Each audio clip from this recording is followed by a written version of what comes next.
আপনার সাথেও কি এমন হয়? যখনই শর্ট আপলোড করেন তখনই জিরো ভিউজ প্রবলেম ফেস করতে হয়? তাহলে আজকে আমি আপনাদের দেখাবো কিভাবে জিরো ভিউজ প্রবলেম সলভ করবেন। কিন্তু তার আগে আপনাকে জানতে হবে আপনার ভিডিওতে জিরো ভিউ কেন আসে এবং এর পেছনে আসল কারণ কি। দেন আমি আপনাদের বলবো এই সমস্যার সমাধান, কিভাবে আপনারা এই প্রবলেম ইজিলি সলভ করতে পারবেন, এবং শেষে আপনাদের বলবো যে বর্তমান সময়ে ইউটিউব শর্ট কেন প্রমোট করছে না এবং এর পেছনে আসল কারণ কি। So let's do it. The first thing is why you get zero views, এবং এর পেছনের বড় তিনটি ভুল আমি বের করেছি যা মোস্ট অফ দ্য সময় আপনারা করেন। The first thing is not picking a great নিশ।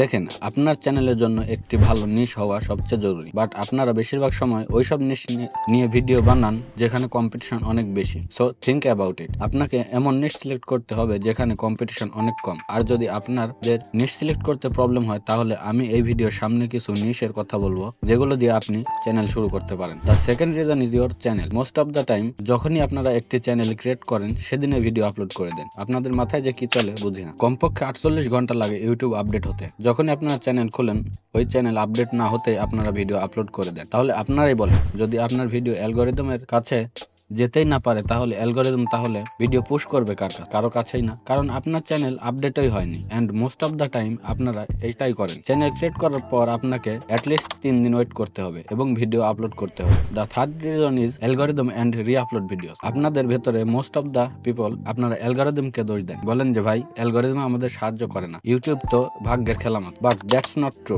আপনারা যখনই ভিডিও আপলোড করেন অ্যালগরিদম জানেই না কোন অডিয়েন্সের কাছে পাঠাবে, এজন্য সে যে কোনো র্যান্ডম মানুষের কাছে পাঠায়। ধরেন আপনি ভিডিও বানিয়েছেন বাচ্চাদের জন্য আর অ্যালগরিদম বৃদ্ধ মানুষের কাছে পাঠালো, তাহলে কি ভিডিও দেখবে? অবশ্যই দেখবে। আর যখন কেউ দেখবে না তখন অ্যালগরিদম বুঝবে এই ভিডিওতে তেমন কিছুই নেই, এটা পুশ করে কোনো লাভ নেই, এজন্য আপনার ভিডিও পুশ করা বন্ধ করে দেয়। সো ডোন্ট ব্লেম অ্যালগরিদম, কারণ অ্যালগরিদমের কোনো দোষ নাই। এন্ড এখন আসি রি-আপলোডের বিষয়। আপনারা অনেকেই আছেন যারা নিজেদের অনেক বুদ্ধিমান ভাবেন। একটি ভিডিও আপলোড করার পর যখন ভিউজ আসে না তখন হয় ডিলিট করে দেন, নয় প্রাইভেট করে দেন, এন্ড আবার রি-আপলোড করেন।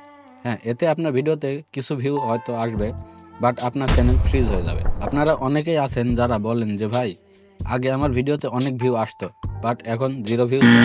যারাই এই কাজ করে বা করেছে তাদের চ্যানেলে জিরো ভিউ আসবেই 100%, কারণ ইউটিউব আপনার চ্যানেল ফ্রিজ করে দিয়েছে। সো এই হলো প্রবলেম। এখন এটার সলিউশন কি? বাট তার আগে আমি আপনাদের একটি অসাধারণ ওয়েবসাইট সম্পর্কে বলি যেটা ব্যবহার করে আপনি হাইলি ইউটিউব প্রফিটেবল নিশ ফাইন্ড আউট করতে পারবেন, এন্ড এটার নাম হলো নেক্সটলেভ। নেক্সটলেভ একটি এআই ইউটিউব টুল যা ইউনিক নিশ ফাইন্ড করতে আপনাকে অনেক সাহায্য করবে। এটার মধ্যে অনেক ফিচার আছে, তার মধ্যে অন্যতম হলো এআই নিশ ফাইন্ডার। এটা ব্যবহার করে আপনি ইজিলি ইউনিক নিশ ফাইন্ড আউট করতে পারবেন। এখন আসেন দেখি এটার সলিউশন কি। তো দেখেন, আমরা অ্যালগরিদমকে হেল্প করব যাতে সে আমাদের ভিডিও সঠিক অডিয়েন্সের কাছে পাঠাতে পারে। তো দেখেন, ভিডিও আপলোড করার পর আপনার 3 থেকে 4টা আলাদা ইমেল থেকে দেখবেন, তাতে অ্যালগরিদম বুঝতে পারবে কেমন অডিয়েন্সকে দিবে। এন্ড নেক্সট যখনই আপনি ভিডিও আপলোড দেবেন তখন অ্যালগরিদম অটোমেটিক সঠিক অডিয়েন্সকে পৌঁছে দেবে, এন্ড এটা অ্যাকচুয়ালি কাজ করে। আমি আমার চ্যানেলে এটা করে জিরো ভিউজ প্রবলেম সলভ করেছি। এখানে শুধুমাত্র আপনি অ্যালগরিদমকে হেল্প করবেন যে আপনার ভিডিও কোন শ্রেণীর অডিয়েন্সের জন্য বানিয়েছেন, এন্ড যখন একবার অ্যালগরিদম বুঝে যাবে তখন আপনার ভিডিও অটোমেটিক্যালি সঠিক অডিয়েন্স পর্যন্ত পৌঁছে দেবে। সো